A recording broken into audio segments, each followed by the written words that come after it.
Yo, what's good, beautiful people? It's your boy Baba J. We are back with another episode, and this time we are here to preview the Champions League fixture between Inter Milan and Arsenal at the San Siro. So, this is an interesting game because if you look back at both of our previous campaigns, we both ended up trophyless, which is really sad, especially when you consider that Inter Milan were actually on for a quad last year, and we all saw what happened to them in that Champions League final.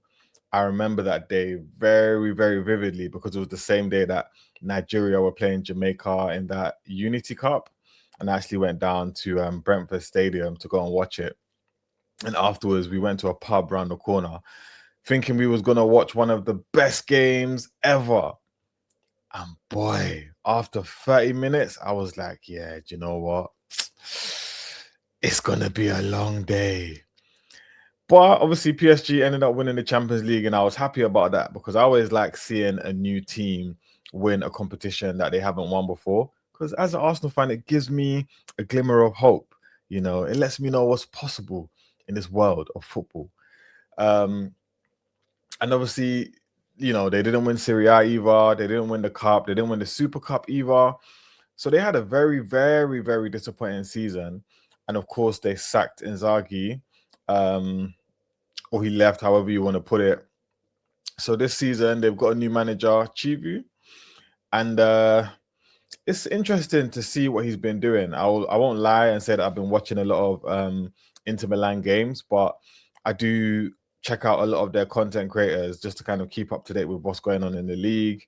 Because I think the Italian league is actually becoming a lot more interesting than it has been in previous years. So I have been keeping up to date. But without getting into all of that, we're here to preview this specific game. And I guess the context going into it for Arsenal is that we just had a disappointing result on the weekend. You know, let's not beat around the bush. We were all hoping to win that game, especially after seeing Man City drop points to Manchester United. But our blushes were spared because Aston Villa went and dropped points the next day. So ultimately, we went into that game week 6 points clear, and we came out of it 7 points clear. However, I did say before that game that if there was a game that I would prioritize, it would be the Nottingham Forest game, and I would rotate heavily for this Inter Milan game because, in my opinion, we don't need to win it. We can afford to draw that game. Heck, we can afford to lose that game.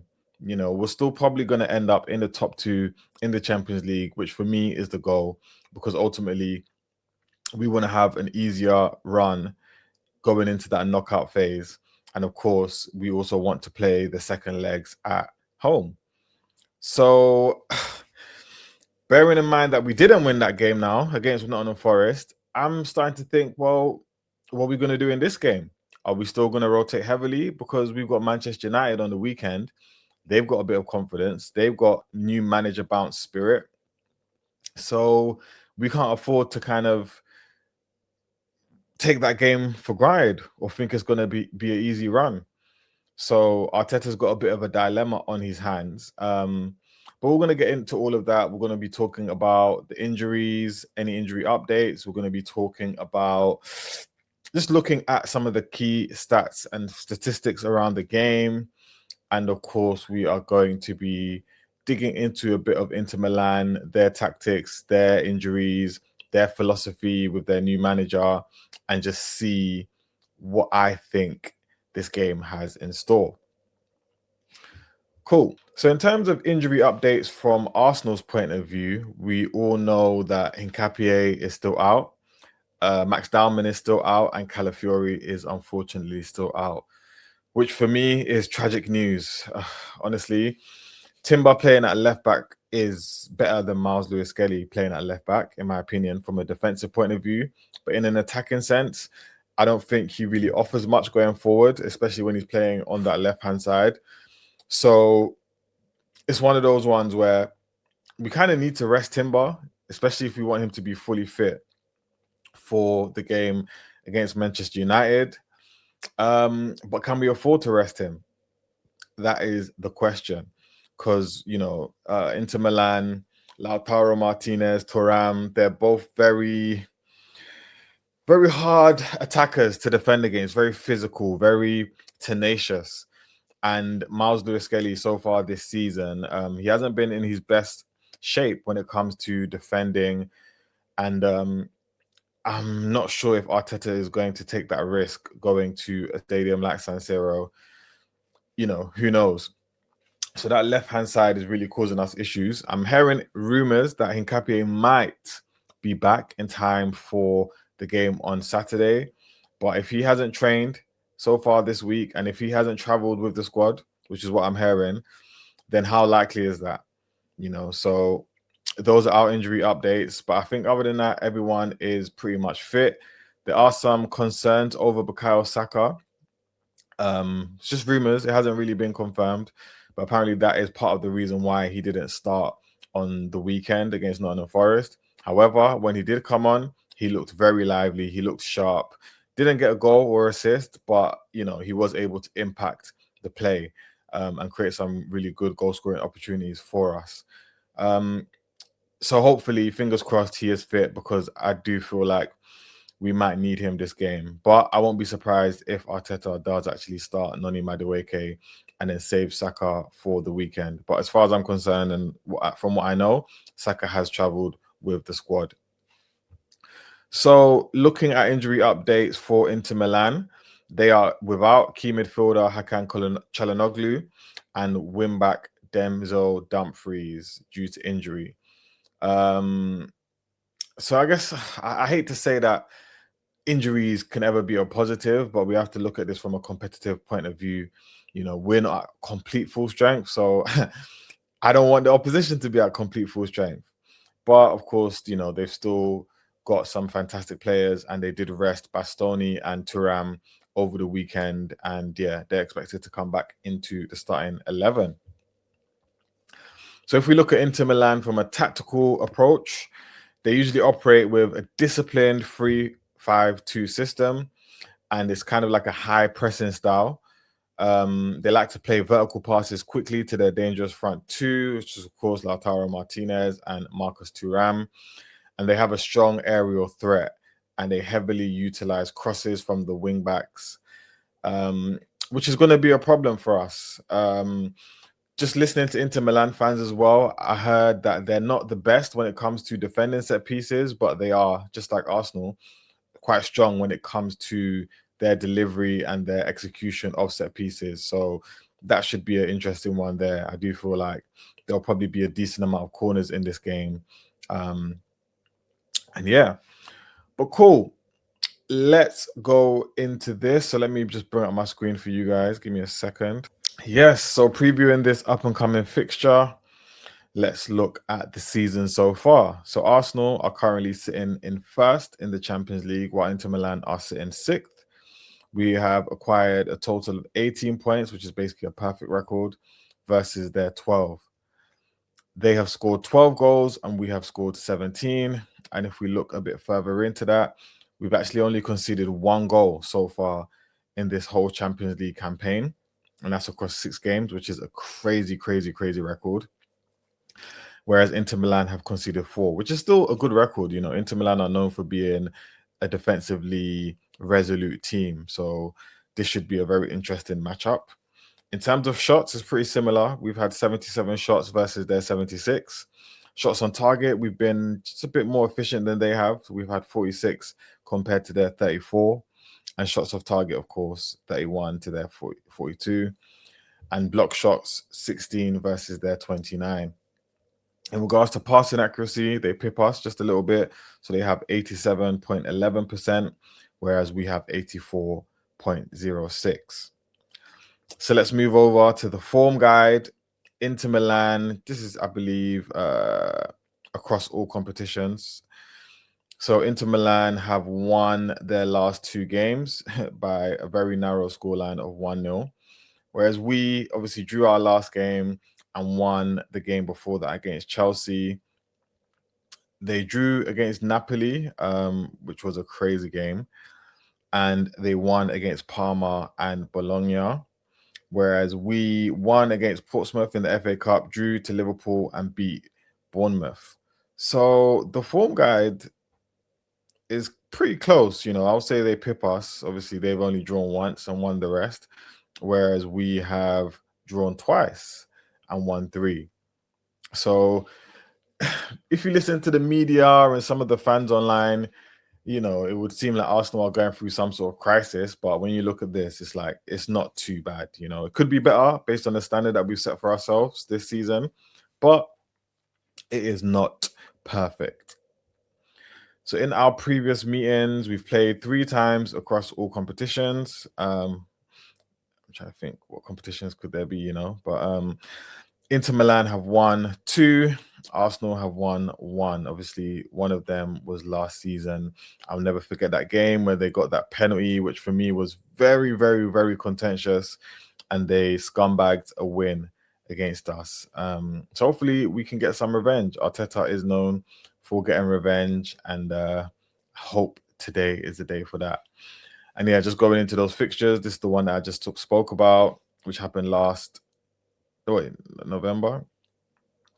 Wait, it was last season, right?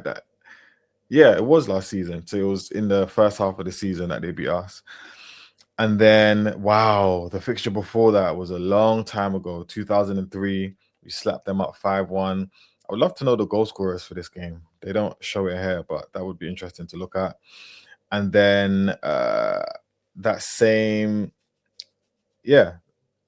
season, they beat us 3-0. So I'm assuming, that was a long time ago. So I'm assuming, obviously, that was the likes of Henry and them, man, that Invincibles team. So let's go into the match facts. Inter Milan and Arsenal will meet for the 4th time in the UEFA Champions League. The Italians have won 2 of the previous 3, including 1 over Mikel Arteta in the group phase last season, which is what I just spoke about. Arsenal's last victory away to an Italian side in the UEFA Champions League was in March 2008. It was a 2-0 win versus Milan. Since then, they have failed to win on 5 straight trips. So we've drawn 1 and lost 4, while failing to score a single goal. That is actually very, very, very damning.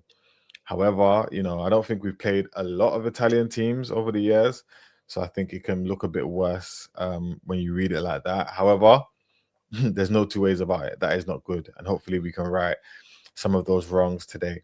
This is the best we've been in a long time.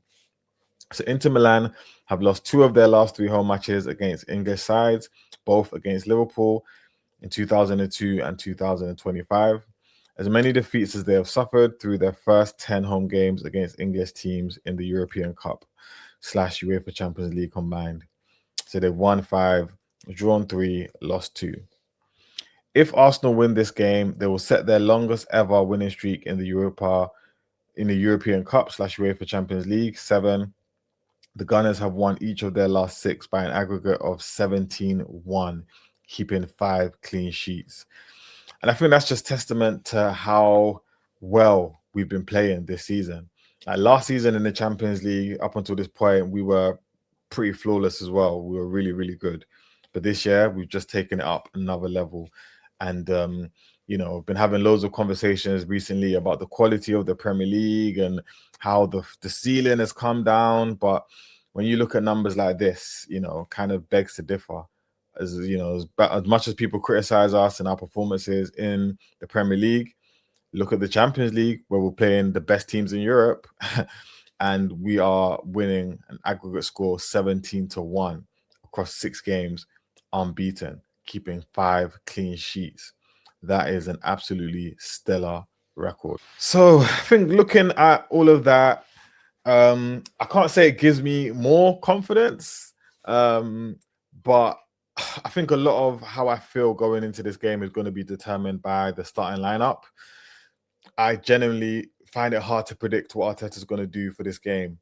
If I was him, I would still go relatively strong. I do think our squad is the strongest it's been in a long time. So, it's unlikely he's going to go out there and start Salmon, you know what I mean? So I think at the back, he probably will bring in Mosquera. and he'll probably play him alongside Big Gabby. And then on the right, I reckon either Ben White or Timber's going to get arrested. Ben White has played the last 2 games in a row. And the last time we played him 3 games in a row, he picked up another knock and was out for a little while. So I'm not sure if Arteta's going to risk Ben White, considering how injury prone he's been recently. So he might go for a Timber on the right. Or what he might do is actually, he might play Mosquera on the right, play Nordgaard centre-back, and play Big Gabby next to him, and then play Miles Lewis-Skelly left-back. I think that's what he's going to do. In the midfield, he's probably going to start Mikel Moreno. I won't be surprised if we see Eze make a start, which will be his first start in a long time. And he will probably play Zubimendi, and he will give Declan Rice a bit of a rest, I reckon. And then in terms of the attacking options, I think he will start Martinelli. I don't know about Gyökeres. I reckon he'll probably start Jesus. I would love for Havertz to get a start, but Arteta hasn't, seemed comfortable starting Havertz yet. Obviously he's still coming back from that long-term injury, so we don't want any setbacks because we are most definitely going to need him for the rest of the season. I would love it though. I would absolutely love it, but I think he'll start Jesus. And then on the right, like I said, Saka is already a bit of a injury doubt, so he will most likely start Noni Madueke. So that's what I think Arteta's going to do.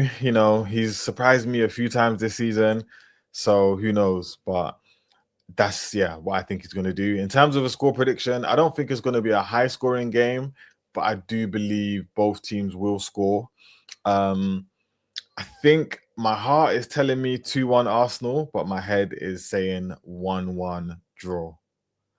So that's been my preview for Inter Milan up against Arsenal.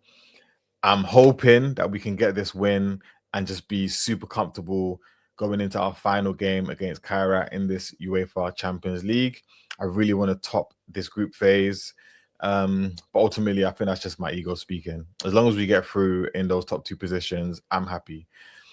It's going to be a good game. I'm really looking forward to it. I don't think I'm going to be doing a watch along today, but I will do an instant match reaction afterwards.